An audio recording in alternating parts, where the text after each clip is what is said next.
Hey guys, what's up? It's me, xGalaxi Girlx, and today I'm going to be making the last video on how to create a series. In this video, I'm going to be talking all about editing. So this is the final step right before you upload it for the world to see. Oh my gosh. Okay, so I've made previous videos about how to create a series, and I'll link those in the description. The first one was plot and characters, the second one was writing, and the third one was filming and acting. So you can check all those out first and then come and watch the final step on how to create a series, and how I do it, and just some tips on how to create a series. So yeah, let's get started on editing. So editing. You obviously need an editing program, and before you can even think about editing. A lot of computers have a simple editing program already downloaded on them. So you can search your computer and see if you have an editing program on your computer. YouTube has a super simple editing program, which I highly don't recommend using. I don't recommend it. But, you know, if that's what you have to go to, then that's fine. I know a lot of phones and tablets and stuff, you can download apps to, like, edit if that's what you, like, if you filmed your stuff on your phone, and that might be, or your tablet or something, that might be a bit harder, but it could be done. I have my computer, and I have the editing program. I bought it and I downloaded it to my computer. It's Adobe Premiere Elements 11. It's not, you know, the best or anything, but it really does do what I have to do. Like, it gets the job done. It has fonts, it has effects, it has transitions. It's everything I could want, and it's nothing like real fancy or anything, but it gets the job done. And I've done quite a bit of cool things with it. It has like this cool electricity thing. I don't know. I really like it. And it works for what I need to be done. And I don't make all those fancy like music videos or anything that everybody does, but it does get the job done. I know one of the best editing programs to my knowledge is Sony Vegas Pro, and you know, you don't need the most expensive editing system in the business to get the job done. You know, search around on the internet. Look and see what kind of editing programs you might be interested in, because everyone has a different preference. Some might just want a simple one, some might just want like about a medium one. That's probably what I have, and some people want the really, really nice fancy ones. So it just really depends. Obviously the fancier ones are going to be way more expensive, but you know, there's always sales and stuff, so I don't know. You just gotta look around, maybe ask for a birthday present or something, you know, something along those lines. So yeah, just look around and find an editing system that works for you. Obviously the next step after you have your editing program, and this only applies to people who are new to their editing program, take practice videos and practice with the effects and the transitions and everything, like working with videos and piecing them together. Just this is like random videos that you've taken before, like from your computer, and you just like slap them down and just practice effects, practice cutting, and just switching around your video clips, practice with your editing system, because you want to know how to use your editing system and all its little buttons and gadgets and everything like that before you actually start using your official material that you filmed your series for. So, you know, just this is a basic practice step. So if you already know how to use your editing system, this step doesn't really apply to you. But after you have, now that you know how, you have your editing system, you know how to use it, the next step is uploading your videos from your camera that you filmed your series with, and you have your videos for your series, upload them to your computer, and then upload them and add them to your editing system. Yeah, so this is where we actually start doing it. So, like doing and making piecing everything together. So this is the next step. So, basically, you have all these clips. Usually me, because I told you in filming that I take videos and I film one clip of one person saying a line and I film another clip of another person saying a line. In the end, I usually, of all the stuff that I filmed, I have about 200 to 300 clips of video for each episode. That's just me, and yeah, that's usually where I end up at. I've been trying to get more to 100 mark video because it's easier to work with less video, but you know, sometimes I end up with a lot. So usually I take a piece of video and I put it on the editing system and I work with it. I start at the beginning of the episode and I work my way down. So I start at the beginning and work all the way to the end. So I basically take a clip and I put it in the editing system and I cut it. I cut it and I fit it where I want it, and then I just keep going. I keep adding everything on. I really don't add effects until the very end. So I just piece everything together, get all the clips together, and I lay them out, and then that's it. I'm done right there. And then after that, I'll start adding in the effects. So basically all you do, take the video, cut it to the line that you want, and then piece it down on the editing system. So, and then you just keep adding all the clips after that. I want to say, clicks and beeps at the end of your video are no. If you're like me, and when you click off your camera, and you turn, like you filmed a video, and you click it off, it makes a little, like a little click noise, like click, and it's like really annoying. Oh my goodness, I can't stress how irritating that sound is to me, and I'm sorry if that's, like, I had that in my video and in my series, and it's the most annoying sound I've ever heard. And if you hear that click at the end of every scene, I can't stress just how annoying that is, and I flinch away, I just can't stand it. It just annoys me. So when you're editing, I highly suggest that you crop or cut this out of the scene. And yes, this is very time consuming because if you click it off every time, you have to cut that at the very end of every scene, but it makes the world of the difference to your audience because they don't have to listen to that annoying little click, and neither do you, and it just looks way more professional and sounds more professional because, you know, in the movies and stuff like that and TV shows, they never have that click at the very end of every video, and it just sounds better and looks better. And please just cut that out. It takes all of 2 seconds to go to the end of the video. Take that little click that you made and cut it out like 2 or 3 seconds before you make that click, and it sounds amazing. So do that. Highly, highly recommend doing that. So yeah. Now that you have everything positioned and you've cut out all the annoying little beeps, now you can add the effects. And I'm going to say this now, you don't have to have all these fancy editing skills to make your end product look good. You can make your product, make a good looking product even if you don't have a good editing program. Remember, this is why I said last video it was so important to get the filming job done right. So yeah, if you have your filming done right, then you don't need all these fancy effects. Sometimes you're going to need the fancy effects if that's what you're trying to go for, but you don't need them all the time if you're making something simple but still very effective. So, a few things when editing. Don't go crazy on transitions. I have watched some people who have transitions like at every other clip, and it gets too crazy. I suggest only trying to have transitions between like big scenes and stuff like that, and not like every other clip. And maybe not even like huge fancy transitions. A transition like fade to black screen does a job just fine. And then, let's see, what else do we want to talk about? Sound effects makes worlds of a difference. All I'm going to say about that, sound effects makes world. It makes the scene feel real, and if you are in a cafeteria, go on YouTube or sound websites and find something that sounds like a school cafeteria and put it in the background of your video.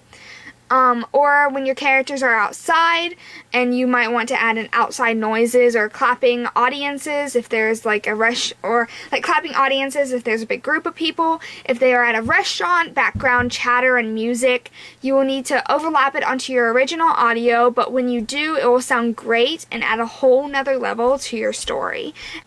Okay, so the next thing I want to talk about, this is kind of like sound effects, but sound effects are just like, once you overlap them, they're kind of like, they're not crazy. Like, you don't want to make them too loud. But then there's a difference between sound effects and background music.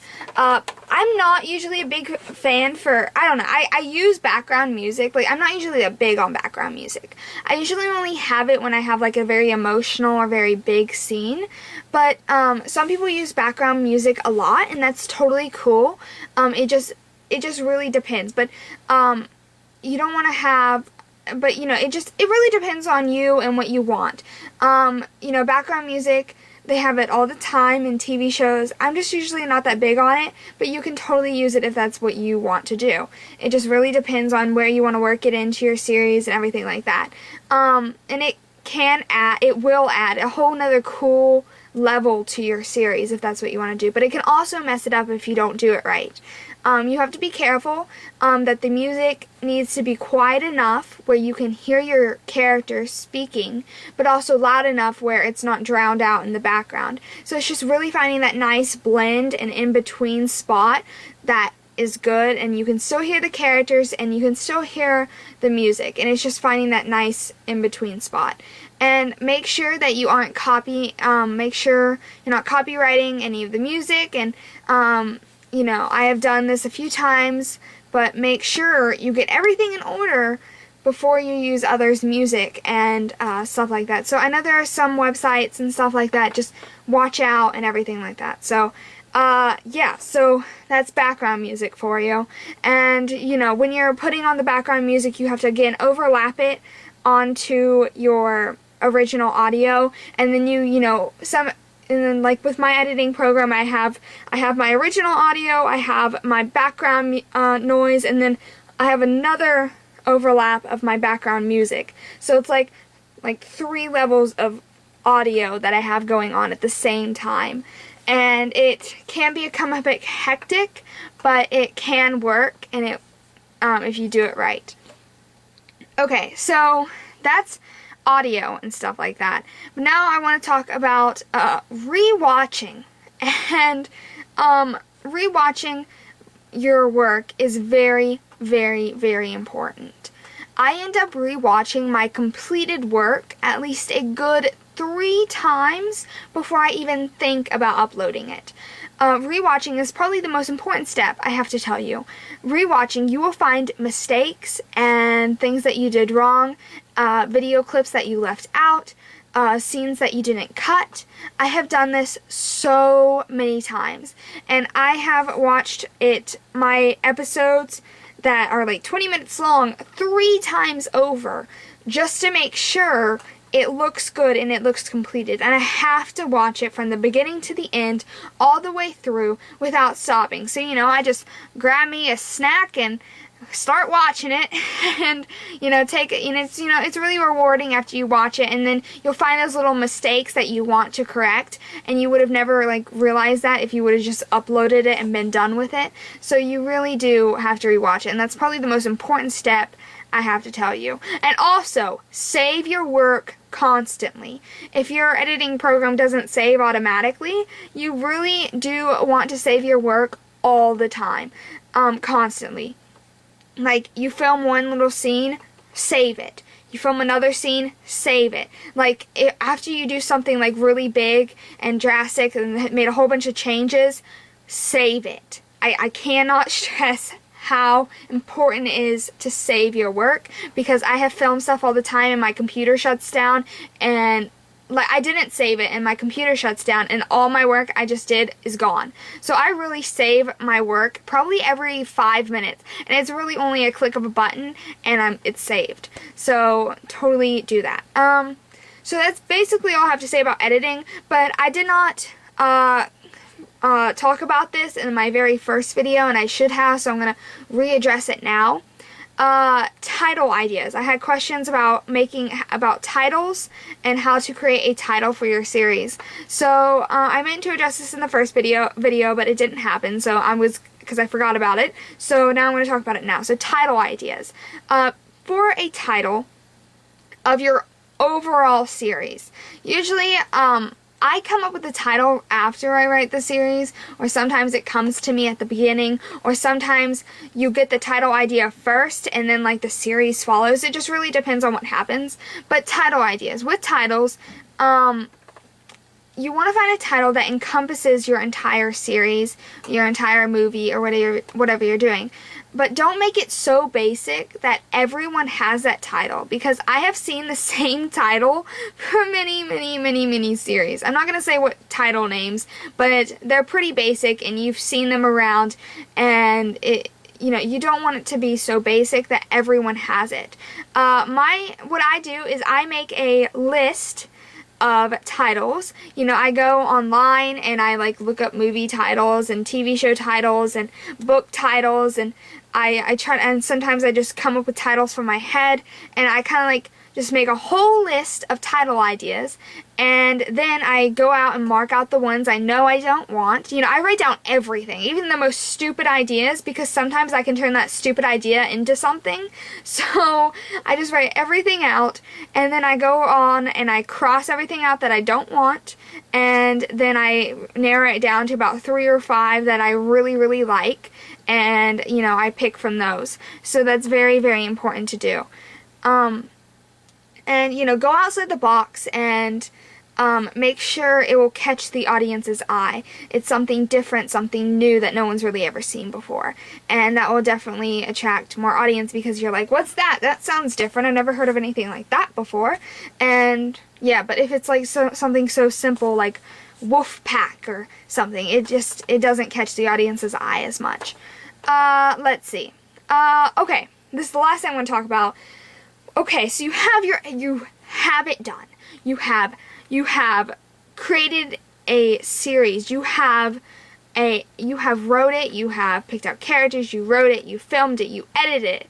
You're done. Like, now all you have to do is upload it. And it's so rewarding. After you finish like one episode, it's like, hallelujah! I've done it! I've done something. I created something that I'm proud of. And, you just all that work that you've done that you put into this really does pay off. And this is where you pay it off, and you upload it to YouTube and see what other people think. So what I'm going to say is upload your videos consistently, at all possible. I would say I upload my videos every week. So I usually get a whole bunch of I get about maybe 3 episodes filmed before I even think about I get about 3 episodes edited and filmed and everything done before I even think about uploading anything to YouTube. And this is because I want to make videos consistently, and I upload my videos once with a series every week. So I always upload my videos on Sunday every single week. Since like my very first video of my very first series I ever made, I've always uploaded them on Sunday, because I usually have Saturdays sometimes to work on them, and then I can make and then Sunday I can get them uploaded. So that's how I do my series. Or maybe you can do every other week or something like that. Just keep it consistent so your audiences aren't like, where is the next episode? When's it coming? And then they start yelling at you and you're like, I'm sorry. So, and sometimes, you might have to skip a week because things come up and you never know what's going to happen. But just, let your audiences know that you can't have it up the next week, so they're not stressing out and you're not stressing out and people are yelling at you. So just do that. Consistency, that's important. So yeah, that's about it, really, all I have to say. So, and also, when you upload your videos, don't stress out that you don't get a lot of views, and don't stress out, about having all this fame, and just don't stress out about that. I make my series for fun. I really do. And I mean, sure, it is nice to have views and comments and people saying how much they enjoy your series. That's nice to have. It really is. And it really warms my heart. It does. And, I also do my series because I really enjoy doing it. And that is my main, I'm not doing this for fame or anything like that. I'm doing it because I enjoy doing it. And that's really where it all started. I enjoy doing what making series, and I hope you guys do too. So do not stress that you're not making it big or anything. Just enjoy that, you know, you have those few people who do watch it, and you know, you have the joy in yourself that you made something that you're proud of, and that is what's important. So I guess that's it, guys. Thank you guys so much for watching. So if you have any more questions about editing, please let me know in the comments and I will be sure to answer them. So thank you guys so much for watching, and I hoped this entire little videos I've made about how to create a series have helped. You guys have said they've helped, so I'm really happy about that. So you can always refer back to these videos anytime you'd like. So thank you guys so much for watching, and yeah, have a lovely day, and yeah, so bye guys.